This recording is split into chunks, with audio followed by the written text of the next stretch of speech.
setting yourself up for the interview is so crucial as well. We want to make sure that before, during, and after the interview, we have really given ourselves the best chance for success. And some of these things can be highly overlooked. The physical setup of your actual workspace and how it is that you take the call or the video conference is important. One, smiling. It can feel kind of weird. I mean, I'm smiling right now, but it could feel kind of weird or fake to overly smile. But especially if you're over the phone, do it because it can help your anxiety and your nervous system. This sends a biological response that you're happy. And in my voice changes when I smile to when I frown. So you really want to be in that mode where you're smiling, you're bubbly, you have energy, and literally just changing this small part of your face can actually really help. Standing up completely or standing up straight or sitting up straight is really important because not only are you perpetuating confidence when you sit up straight, and you're allowing your voice to project, but when you're on video and maybe you're standing up, or if you're on the phone and standing up, it just gives you so much more room to take up space wherever you're at, and you can become more confident in doing that. I know it might be kind of weird to stand up during a video interview, but if you have a standing desk, that is actually a really great option. Make sure that there's ample light, and that the light should be coming from behind the camera so that you're not showing up in the dark. You want your face to be illuminated. You don't want a situation where they can't see you and you're showing up like Mugatu from Zoolander, which is a funny movie. Consider what your background looks like as well in the video calls. I have a lot of stuff in my background right now, and that's why I have a blurred background, so you don't have to see those things and it's not distracting. We always want to take out excuses for an interviewer not to like you because of something in the background, or not to be distracted, or you never know, you could have something very polarizing in the background, and we just try to keep those things out of sight because this interview is not about going into those things. It's about your skills and your ability to do the job. We want to keep the focus on those particular things. Continuing with physical setup, if you can hardwire your connection with an Ethernet cord, that is the most preferred way to do it rather than relying on Wi-Fi. Finding a quiet area in wherever you're at. Having headphones can really help with that, or just making sure that the dog is the furthest room away from you, have a family member take them on a walk. However it is that you can set up a quiet space is great. As I mentioned, having headphones or a mic, there are a lot of different headphones that come with an actual mic on them, like this pair right here. And these are great because they're very affordable, and they're something that you can plug right into your computer, and it gives you a great access to a great mic. Or you can have something like this, which is an actual USB mic that's kind of coming into the screen right here, that I use as well. And I find that this one is really great. You want to minimize distractions. So that means don't risk the chance of any other activities. You put your phone on airplane mode, you close all the other tabs on your computer in front of you. All you have is the notes that you need for that call, the research that you've done, and the video conference or the phone call, right? You want to make sure that there's nothing else that could possibly bring up a notification that distracts you and takes you out of the zone that you're in. And then move beforehand. Get up, do a couple jumping jacks, do a couple push-ups, do a power pose. The physiology that you change, the blood that you get pumping into your body right before, can help alleviate some of the nerves, and it can give you a switch in emotional state where your energy is now more upbeat and ready.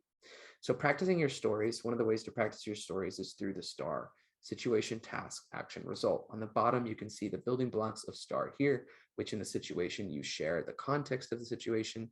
The task is you talk about the responsibility. The action is the impactful moment that happens, and the result is a quantifiable, when possible, outcome that happened as a result of all of these things.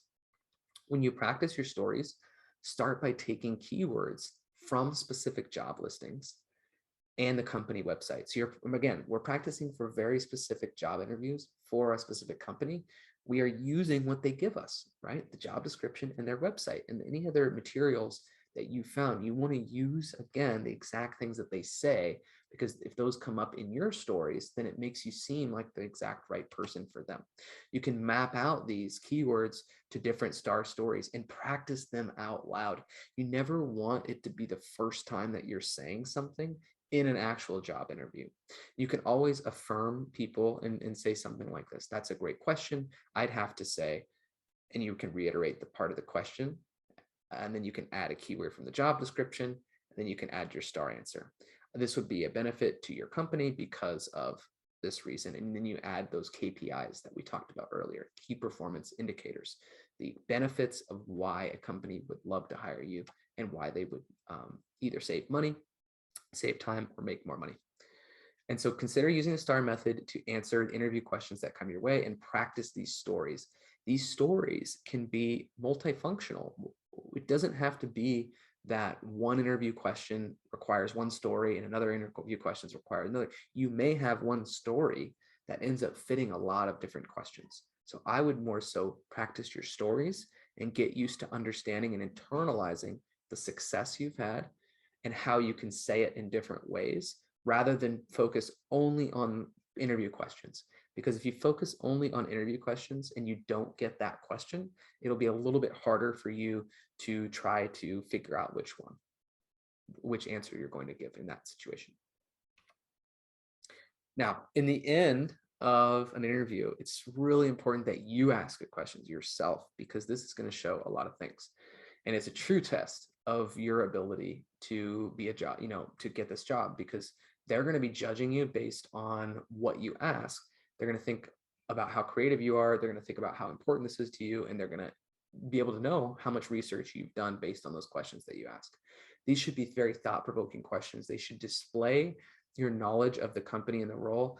And you shouldn't ask anything that's easily found online. And they should all be, as much as possible, open-ended questions that are used to gain the opinion of the interviewer. So not close-ended questions that are yes or no, but things that actually elicit a response of opinion from the interviewer that maybe wouldn't be ready online.